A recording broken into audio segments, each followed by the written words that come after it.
Okay, hi all. Quick announcement here. We are going to start a new SQL batch. This is the evening batch from today, that is 13th January. And this will be on Friday, Saturday, and Sunday, evening 9 to 10:30 p.m. IST. And the course duration will be 2 months. So here we'll be discussing SQL in detail, along with the assignment questions and how to answer questions in interview. Okay, so if anyone is interested to join, they can contact on this number. Thank you.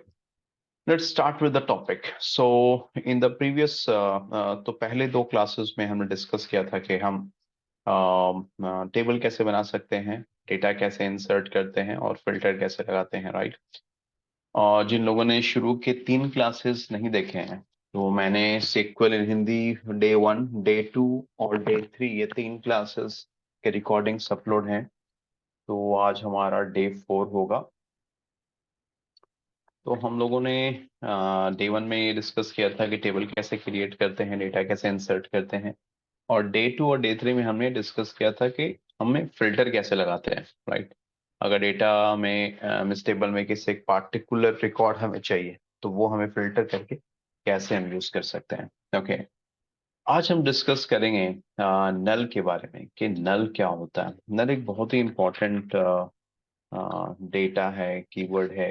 It's not a keyword, means it's a very important data in the world of SQL। और interview में एक ना एक question तो नल से related जरूरी आता है। ओके, तो आपको नल को पहले समझना होगा कि नल होता क्या है। फिर हम जो भी हम लोग डिस्कस करेंगे क्लास में, जैसे कि ज्वाइंस है, विंडो फंक्शन है, या और भी जो टॉपिक्स हैं, तो उसमें हम ये समझेंगे कि नल की वजह से बिहेवियर कैसा होता है SQL इंजन का, how the SQL engine treats the null records. Okay, वो बहुत ज़रूरी है। और आप डेटा एनालिस्ट, डेटा इंजीनियरिंग या किसी भी अदर जॉब प्रोफाइल में अगर आप जाते हैं, आप इंटरव्यू के लिए प्रिपेयर कर रहे हैं, तो नल से एक नए क्वेश्चन तो I can give you 100% guarantee कि वो क्वेश्चन रहता ही रहता है। तो इसलिए सबसे पहले हमें समझना होगा कि नल होता क्या है। ओके, तो पहले नल को समझते हैं। जैसे कि ये हम मानते हैं कि हमारा कोई शॉप है। ओके, कोई कोई भी एक शॉप है, उसका डेटाबेस हम लोग हैंडल कर रहे हैं। ओके, अब इसमें एक हो सकता है कस्टमर आईडी, एक कॉलम हो सकता है, और दूसरा हो सकता है कस्टमर नेम, और फिर हो सकता है आपका ट्रांजैक्शन अमाउंट। मैं शॉर्टकट में TXN अमाउंट लिख रहा हूँ, इसका मतलब है ट्रांजैक्शन अमाउंट। ओके, अब आपका कस्टमर आईडी मानते हैं 1 है, कस्टमर का नाम है जॉन, और इसने ट्रांजैक्शन किया 100 रुपीज का। तो इसका मतलब है कि एक कस्टमर है जिसका कि नाम है जॉन, इसकी आईडी हमने दिया है, बनाया है 1, और इसने 100 रुपीज का ट्रांजैक्शन किया है। तो ये बिल्कुल क्लियर कट है, ये समझ में आ गया, ठीक है। अब इसे मानते हैं कि एक और कस्टमर है 2, ये इसका नाम है टॉम, और ये हमने 0 यहाँ पर मार्क किया ट्रांजेक्शन अमाउंट में। इसका मतलब ये हुआ कि एक और कस्टमर है जिसका नाम है टॉम, उसकी कस्टमर आईडी 2 है, और ये ट्रांजेक्शन अमाउंट 0 है। इसका मतलब क्या हुआ? इसका मतलब ये है कि बहुत मर्तबा ऐसा होता है कि आप आपके शॉप में या आप शॉपिंग करने गए, आपने इंक्वायरी की, ओके, सेल्समैन से आपकी बात हुई, लेकिन उनके प्रोडक्ट में आप इंटरेस्टेड नहीं हो, आपने बाद में कुछ भी नहीं खरीदा, ऐसा होता है, राइट। तो बहुत ही बिजनेस में ऐसा क्या होता है कि वो सेल्समैन आपके डिटेल्स को वो नोट कर लेंगे, आपसे कांटेक्ट नंबर पूछेंगे, आपका ईमेल आईडी पूछेंगे, नोट कर लेंगे, और मार्क करेंगे कि हाँ भाई, इस कस्टमर ने कुछ भी नहीं खरीदा है, ताकि may be next time they can contact you. हो सकता है अगली मरतबा वो आपसे बात करेंगे कि हाँ भाई, आपको जो प्रोडक्ट चाहिए था वो उस टाइम नहीं था, अभी हमारे पास अवेलेबल है, तो वो सब वो नोट कर लेते हैं। तो इसीलिए हमने यहाँ पे 0 मार्क किया। इसका मतलब है कि ये जो एक कस्टमर टॉम है, इसने कुछ भी परचेज नहीं किया। ओके, अब एक होता है थर्ड में, मानते हैं कि एक कस्टमर है सारा। ओके, और ये मान लो ब्लैंक है। तो ये भी एक इंटरेस्टिंग केस है। डेटाबेस की वर्ल्ड में आप बहुत मर्तबा देखोगे कि डेटा ब्लैंक होता है। अब ये ब्लैंक का मतलब क्या होता है, ये समझना है, और ये बहुत ही इंटरेस्टिंग है। बहुत सारे जो फ्रेशर्स होते हैं, कॉलेज गोइंग स्टूडेंट्स होते हैं, या जो कंपनीज में जॉब भी कर रहे हैं, वो सोचते हैं कि ब्लैंक कुछ नहीं है, 0 के बराबर है। नहीं, ये बहुत ही बड़ा मिस्टेक है। अगर आप ये समझ रहे हो, ये बहुत ही बड़ा मिसकॉन्सेप्शन है। 0 और ब्लैंक दोनों सेम नहीं होता है, दोनों में बहुत ही फर्क है। ओके, ब्लैंक का मतलब ये है कि जैसे सारा के लिए हमने यहाँ पे ट्रांजेक्शन अमाउंट ब्लैंक किया, इसका मतलब ये है कि सारा ने ट्रांजैक्शन किया है। ओके। अब जैसे कुछ कुछ बिजनेस में क्या होता है ना कि एक सेल्स टीम होती है। ओके। एक एडमिन टीम होती है। एक अकाउंट्स टीम होती है। ठीक है। अब आप कुछ खरीदने जाओगे तो पहले आप सेल्स टीम से बात करोगे, फिर एडमिन टीम के पास जाओगे, फिर अकाउंट्स टीम में जाके पेमेंट करते हो। ठीक है। और फिर आपकी एक टीम होती है जो आपको प्रोडक्ट डिलीवर करती है, तो मे बी ये डिलीवरी टीम है। ओके। तो कितनी मरतबा क्या होता है ना कि आपने पेमेंट कर दिया, लेकिन अकाउंट्स टीम अभी उस पेमेंट को प्रोसेस ही कर रहा है, उसमें टाइम लग रहा है, या फिर हो सकता है उनके पास से पेमेंट रिसीव नहीं हुआ, या रिसीव हो भी गया तो उनके कुछ फॉर्मेलिटीज हैं, कुछ पेपर वर्क है, उसमें टाइम लग रहा है। तो उस जो टाइम लग रहा है तो डिलीवरी टीम को तो पता नहीं चलेगा आपने कितना पेमेंट किया, या पेमेंट किया भी कि नहीं किया, या आपका पेमेंट फेल हो गया है। तो डिलीवरी टीम यहाँ पर ब्लैंक मार्क कर देती है, क्योंकि डिलीवरी टीम को एग्जैक्टली अभी ये नहीं पता चला है कि पेमेंट होके कितने का पेमेंट आया है, पेमेंट हुआ भी है कि नहीं हुआ है।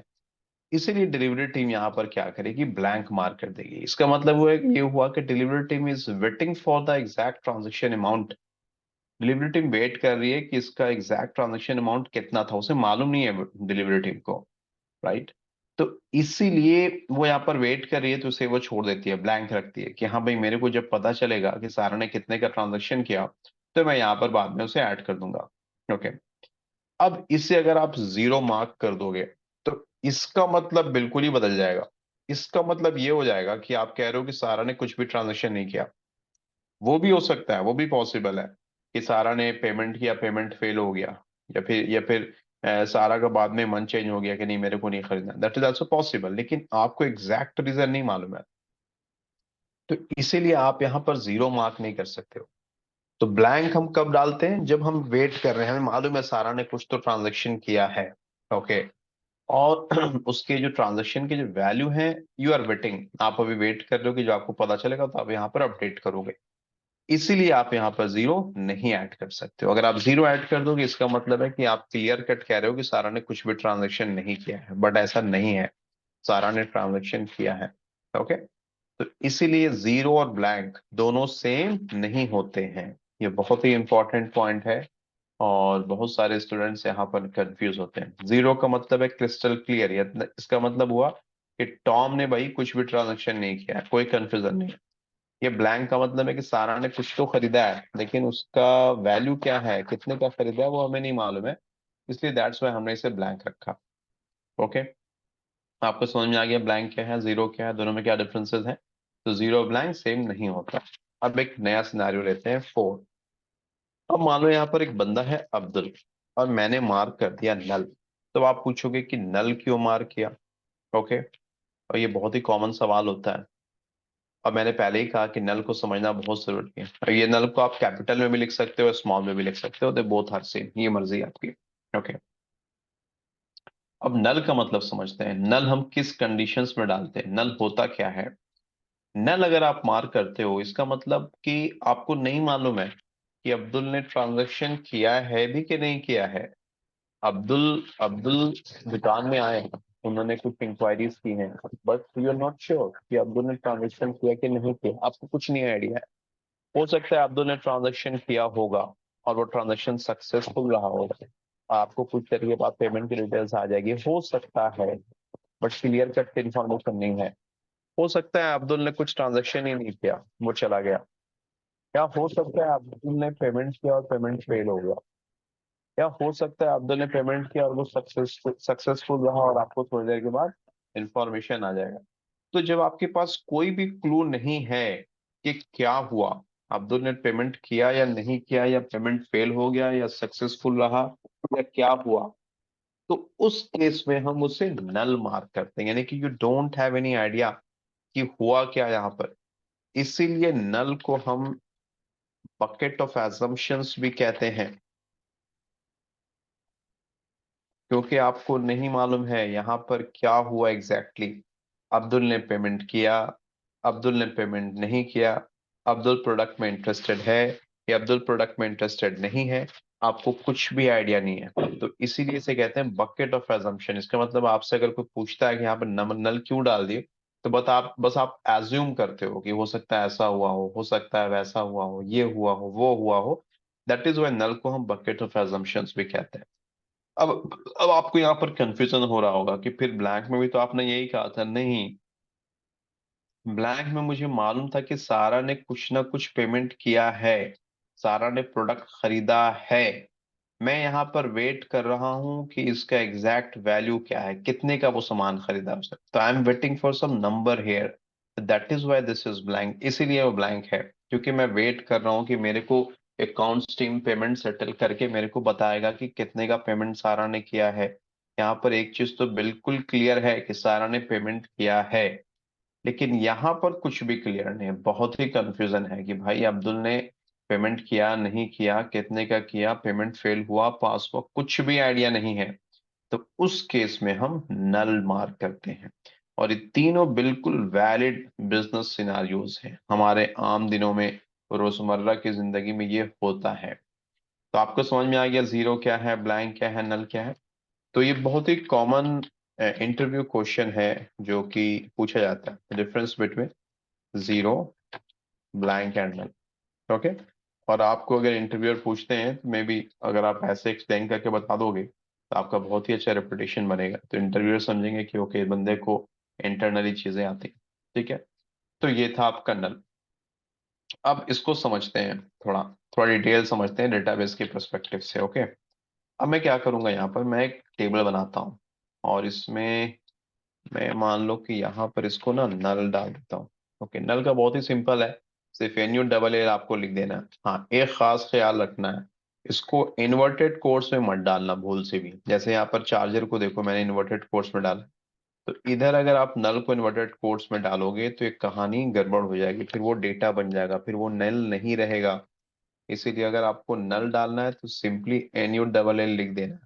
हाँ, यहाँ पर आपको फ्रीडम है, आप कैपिटल लेटर में लिखो, स्मॉल लेटर में लिखो, प्रॉपर केस में लिखो, जैसे मर्जी है वैसे लिख सकते हो। ठीक है। अब इसको हम लोग एग्जीक्यूट कराते हैं। तो हमारा ये प्रोडक्ट्स टेबल बन गया। अब आपको डेटा देखना है कि टेबल बना या नहीं बना, तो सिलेक्ट स्टार फ्रॉम प्रोडक्ट्स, ये क्वेरी होती है। हम लोगों ने पहले या दूसरे क्लासेस में ये डिस्कस किया है। जिन लोगों ने नहीं देखा है, मेरी आपसे रिक्वेस्ट है कि पहले आप डे 1 डे 2 डे 3 देखिए, फिर आपको ज्यादा चीजें समझ में आएंगी। ओके, तो ये हमारा प्रोडक्ट्स टेबल है।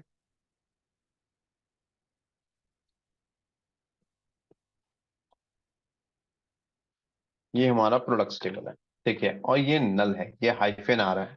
ये हाइफन इसलिए आ रहा है चूंकि मैं अभी ओरेकल पे काम कर रहा हूँ, ये ओपन सोर्स है, फ्री वर्जन है।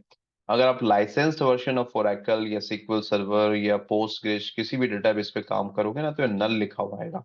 ओके, तो इस पे हमें कुछ ज्यादा नहीं सोचना है, ये बस डिस्प्ले पर्पज से है। ठीक है। अब मानते हैं कि हमारे पास एक क्वेश्चन है कि भाई आप मेरे को इस प्रोडक्ट्स टेबल्स में मेरे को वो रिकॉर्ड्स चाहिए जहां पर प्राइस नल है। ओके, जहां पर प्राइस नल है, तो यानी इसका मतलब है हमें फिल्टर लगाना है, और फिल्टर के लिए सिक्वल में वेयर यूज करते हैं। ये मैंने डे 2 और डे 3 में डिस्कस किया है कि जब भी आपको फिल्टर लगाना है तो वेयर यूज करते हैं। और ये फिल्टर बहुत ही कॉमन वर्ड है आजकल। आप ई कॉमर्स प्लेटफॉर्म पे शॉपिंग करते हो, कुछ आपको मान लो मोबाइल खरीदना है, तो आप फिल्टर लगाते हो ना कि आपको 6 GB का चाहिए या 8 GB का चाहिए। जब आप फिल्टर लगाओगे 8 GB का, तो आपको वो जो प्लेटफॉर्म होगा, जो भी ई कॉमर्स साइट का, वो सिर्फ आपको 8 GB का मोबाइल शो करेगा। राइट। सिमिलरली आप बहुत ही जगह और भी जगह है जहां पर हम फिल्टर लगाते हैं, तो सिमिलरली आप यहाँ पर भी फिल्टर लगा सकते हो। तो जब हम वेयर लिखते हैं, इसका मतलब है सीक्वल इंजन समझ जाएगा कि अच्छा बंदे को फिल्टर लगाना है। अब आपको कहाँ फिल्टर लगाना है, प्राइस कॉलम पे, तो आप लिख दो यहाँ पर प्राइस। ठीक है। अब इक्वल्स टू नल आप लिखोगे तो ये फेल हो जाएगा, ये काम नहीं करेगा। ये मैं अपने रेगुलर कोर्स में डिटेल में डिस्कस करता हूँ क्यों क्यों फेल होगा। ठीक है। तो जब भी आपको नल सर्च करना है तो आपको इज नल लिखना है। जब आप इज नल लिखोगे तो इंजन समझ जाएगा कि अच्छा बंदे को वो रिकॉर्ड चाहिए जहां पर नल है। तो जब भी नल को ढूंढना है क्या लिखना है, इज नल लिखना है, इक्वल टू नहीं लिखना है। तो देखो ये रिकॉर्ड आ गया, इसका मतलब है कि इस पार्टिकुलर रिकॉर्ड में हमारे पास नल है। तो यहाँ पर हम लोगों ने क्या सीखा, जब भी नल हमें ढूंढना है, नल रिकॉर्ड्स, तो हमें उस कॉलम का नाम देना है जिसमें हम सर्च कर रहे हैं, और साथ के साथ इज नल देना है। ठीक है। अब मानते हैं कि हमारे मैनेजर या क्लाइंट ने ये क्वेश्चन किया कि ठीक है, हमें वो रिकॉर्ड्स चाहिए जहां पर नल नहीं है। I am not interested in null records, null वाले रिकॉर्ड्स मत दिखाओ। तो उस केस में आपको क्या करना है, सेम क्वेरी में बस आपको जहां पर आपने इज नल लिखा है वहां पर आप इज नॉट नल लिख दो। ये तो बिल्कुल प्लेन इंग्लिश की तरह हो गया। अगर नल चाहिए तो बोल दो भैया इज नल, नल नहीं चाहिए तो कह दो भाई इज नॉट नल, यानी कि मेरे को नल नहीं चाहिए। ओके, अब इसको हम एग्जीक्यूट कराते हैं। अब देखो यहाँ पर ये जो भी रिकॉर्ड्स रिकॉर्ड्स हमारे पास आए हैं इसमें नल नहीं है, राइट। तो ये दो तरीके हैं, जब भी आपको नल रिकॉर्ड्स चाहिए या नल रिकॉर्ड्स नहीं डिस्प्ले कराने हैं तो you can use is null और इज नॉट नल।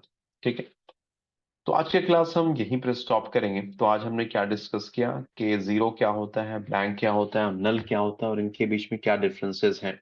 तो एक बात तो बिल्कुल क्लियर है कि जीरो, ब्लैंक और नल सेम नहीं होते हैं। Okay, next concept. दूसरी चीज हमने ये सीखी कि अगर हमें किसी टेबल में नल रिकॉर्ड इंसर्ट करना है तो हमें NULL करके लिखना है, तो वो रिकॉर्ड एज ए नल वो सेव हो जाएगा टेबल में। और फिर अगर हमें टेबल से सिर्फ वो रिकॉर्ड्स चाहिए जहां पर वैल्यू नल है तो आपको फिल्टर कंडीशन लगानी है उस कॉलम पे और साथ में इज नल लिखना है। इज नल का मतलब हुआ कि हाँ भाई मेरे को नल रिकॉर्ड्स दो। अगर नल रिकॉर्ड्स में आप इंटरेस्टेड नहीं हो तो फिर आपको इज नॉट नल लिखना होगा। ठीक है, तो आपको जो भी नल रिकॉर्ड्स नहीं है वो सारे रिकॉर्ड्स मिल जाएंगे। ओके, तो आज यहीं पे स्टॉप करते हैं और फिर नेक्स्ट क्लास में हम लोग फर्दर दूसरे टॉपिक से स्टार्ट करेंगे। Okay, thank you, take care, bye.